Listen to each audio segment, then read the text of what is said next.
Okay guys, magandang araw sa inyong lahat. Nandito ako ngayon sa Khalifa City, sa Abu Dhabi. Bumisita kami dito sa tiyuhin ko. Kasi Sabado at Linggo, walang pasok sa Sky, wala kaming gagawin, hindi rin naman makakapag-apply.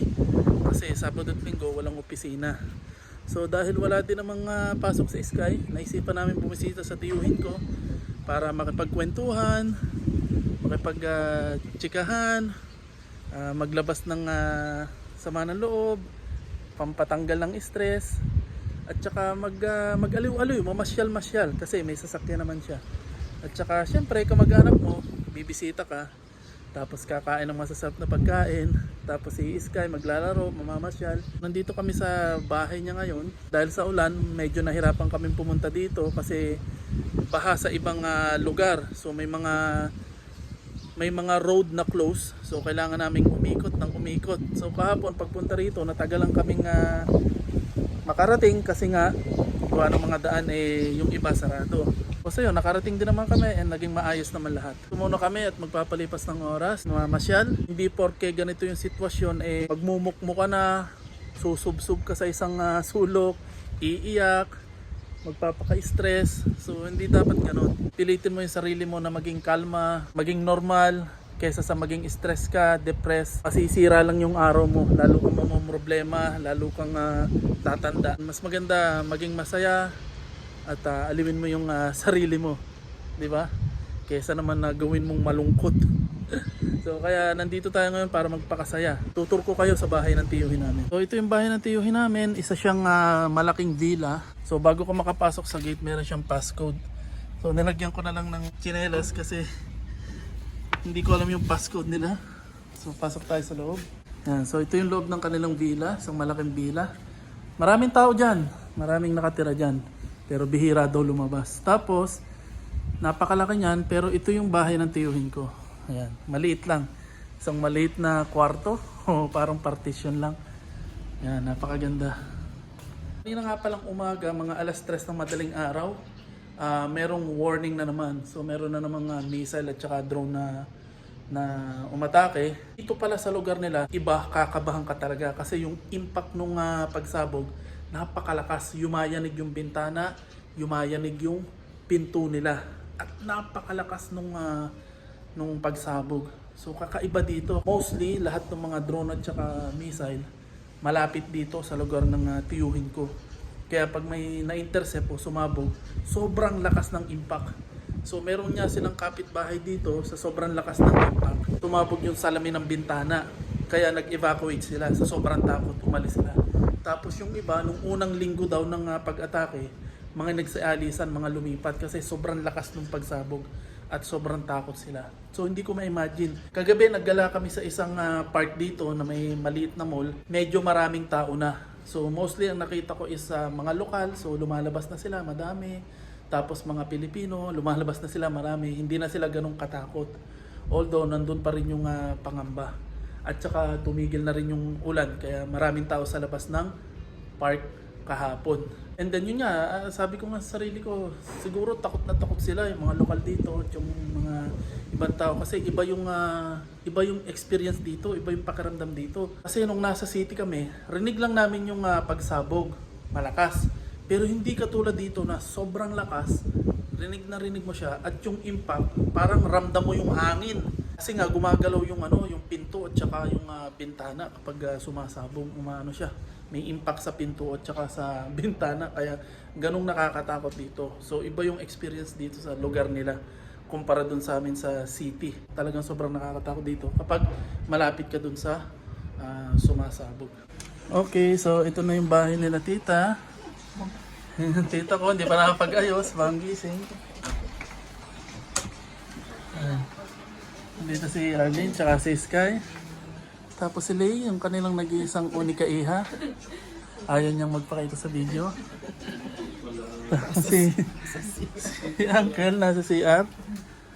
Yan, kaluluto lang niya ng aming pagkain. Okay, so maya maya, hindi pa namin alam kung saan kami pupunta. Nag-iisip pa kami. So nag-iisip pa kami kung saan pupunta. At ngayon maggagala kami kung matanggal stress. Pampasaya, syempre, alam mo, magmukmo kami dito at magpakalungkot. Alright, paalis na ang lahat. Yee! Naghahanda na sila. Wow, si Arlene sana. Oh, nakamagang shoes. Wow. Ikaw na. Oh, si Lisa kukulot pa. Sana all. Oh, nakabago. Kaso ang tiyang. Sky, let's go. Yan, masaya si Sky kasi may sariling cellphone. Nakahiram sa kanyang lolo. Okay. Okay, let's go. Papunta kami sa Sheikh Zayed Mosque. Sa pinakamaganda at pinakamalaking mosque dito sa UAE. Sana bukas kasi yung ibang pasyalan ngayon sarado. So hopefully bukas siya. Yay! Dito na kami sa labas. Alright! Excited na lahat. Nagkakagulo na. Okay, punta na tayo sa Sheikh Zayed Mosque. Okay. Ayun, ano mo dito muna ilagay. Oop. Para ano. Yes! Oh, Okay na. Close the door and let's go! Okay guys! Okay, first time naming makakapunta sa Sheikh Zayed Mosque sa loob ng 18 taon. Ngayon lang kami makakapunta doon. Sana libre. Kasi libre entrance yun eh. Ngayon, libre pa rin yata yung entrance. Magsusuot ka lang nung national yung abaya para sa babae. Sa lalaki wala namang problema. Medyo may baha pa gawa ng mga ulan-ulan. Pero mainit na yung panahon.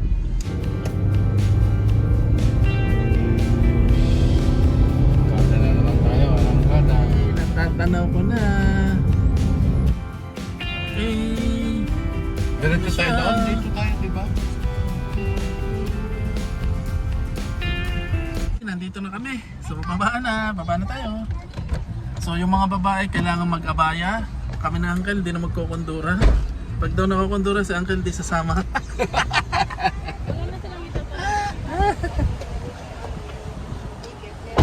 Pag wala kang dalang sariling abaya, may rentahan doon. Pwede kang magrenta ng abaya. Kaso mahal, 500 dirhams. Magkano yun sa pesos? So sayang din. Sa labas makakabili ka ng 50 dirham na abaya o 100 dirham na abaya. So bili ka na lang sa labas kung pupunta ka dito. Tapos dito ka na magpalit ng abaya. Wow! Ito na! Dito kami sa parking. So dyan tayo pupunta. Naghahanda lang sila. Abaya. Ito, sir po po yun. Dahil nga mosque ito, kailangan nating irespeto yung kanilang kultura. So Mamaya na. kailangan mag-abaya ng mga babae.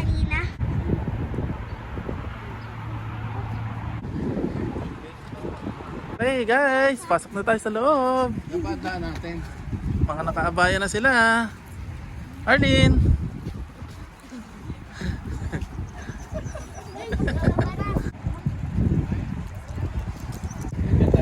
Alright.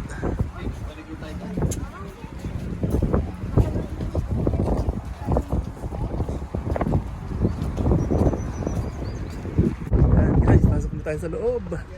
Excited na ako makita. Hi, how are you? Mura lang? Ang mga nagtatagalog yung mga tindero dito.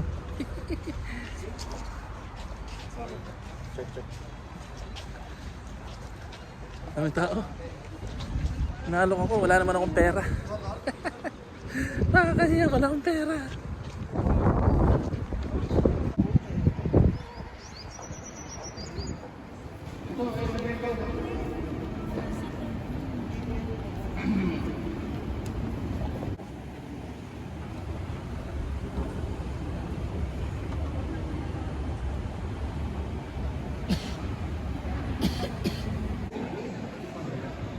So guys, hindi ko na-expect kompleto pala dito. May McDo, may Mumuso, may Costa, may Kapihan, may palaruan bata, parang mall.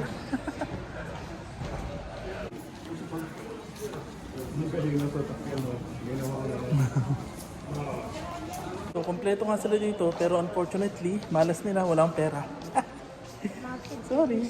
Okay, nandito na kami sa loob. Wow. Guys, may medal souvenir dito. 27 na AD lang, pwede kang gumamit ng card. Ito siya. Wow.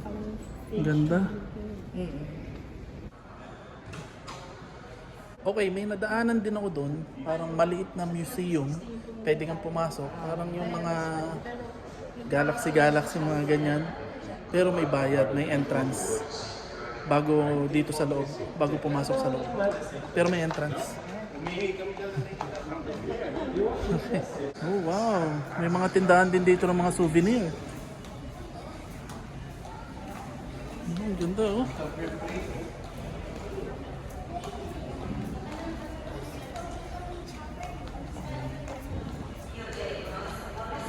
Alright, nandito na kami sa loob. Nandito na kami sa loob, pero bago makapasok, meron pang screening. Kung may x-ray din, may ina-x-ray nila kami. Pati yung mga gamit namin. Hindi ko na-expect to ha. Ang alam ko, diretso ko na sa mosque. Pupunta ka sa loob. Tapos, ayun, makikita mo yung malawak na loob ng mosque. Tapos picture-picture. Marami pa palang proseso na kailangan mong daanan bago makapasok dito. Pero unang-una, kailangan kasi mag-register ka para dire-diretso ka. Okay, pagkatapos namin ng pababang daan, pataas naman tayo. Mataas to. Oh. So, pataas naman tayo. Kanina, pababa tayo. Ngayon naman, pataas tayo. Galing. Alright, nandito na tayo. Yes! Ito na. Diyan tayo dumaan, no? Oh, talaga, doon daw kami dumaan, no? Tapos ngayon, nandito na kami sa loob. Wow! Wow! Wow! Okay guys, nandito na tayo. Ang ganda! Nakakabighani! Walang word na makakapag-describe. Ano siya? Nandito na tayo. Yes! Purong gold? Talaga? Oh, wow! Oh, yung poste daw na yun na kulay gold, eh purong gold. Yun, yung poste na yun na kulay gold, purong gold. Wow! Ay, oo nga. Ang ganda. Wow! Ah, nandito na ako. Actually, nandito na ako. Hindi ako mapaniwala. It's the brown one. Buti Sky, umihi tayo. Ano Sky? Ang haba ng Kuya. Oh, wow! Oh, wow! Guys, nandito na tayo sa loob. So guys, actually nandito na tayo sa loob ng Grand Mosque, yung pinakamaganda at pinakamalaking mosque dito sa UAE. Wow! In person!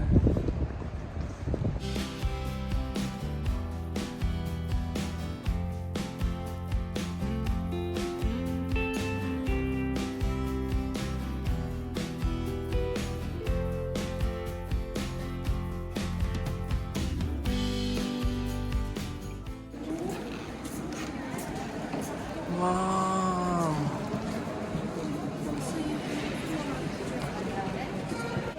Wow, ang ganda ng ambience dito. Ano mo yun, yung temperature. Ang ganda. Ang ganda.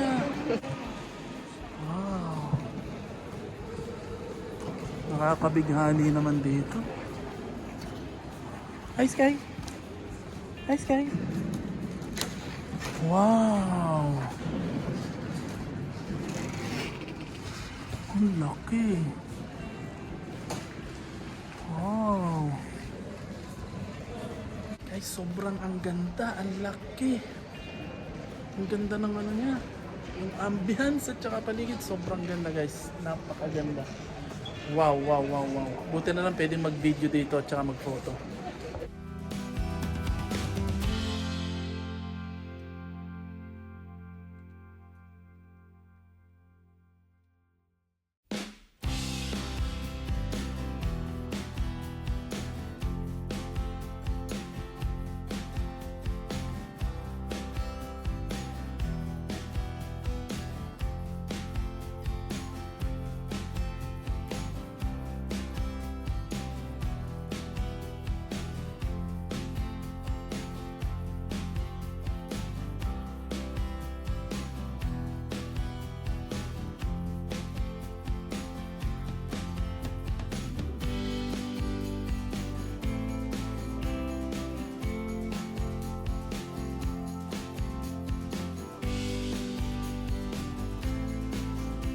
Yung kay Roblox yan. Ah, yung Roblox. Yung kay Minecraft. Yung kay, tinan mo yung mga puno, Minecraft. Mga puno dito, ano, nakatrim na parang Minecraft. O, mga box-box siya. So, tapos na kami sa loob. And then, pauwi na kami.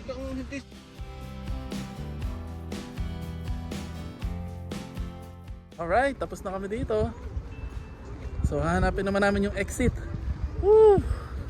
Napakasarap ng pakiramdam na makapasok dito sa Grand Mosque kasi napakaganda niya, guys. Sobrang ganda niya. Sulit. Walang entrance. Kailangan nyo lang magdala ng abaya kung babae kayo.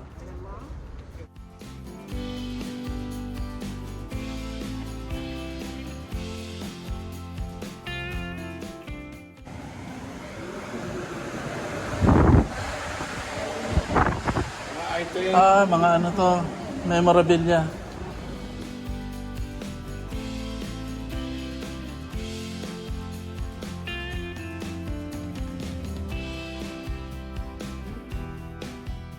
Oh, may mga lampara ng genie. Ayan o. Kaskasin ko kaya to, may lumabas kayong genie. May lumabas kayong genie dito pag kinaskas ko. Yan, genie.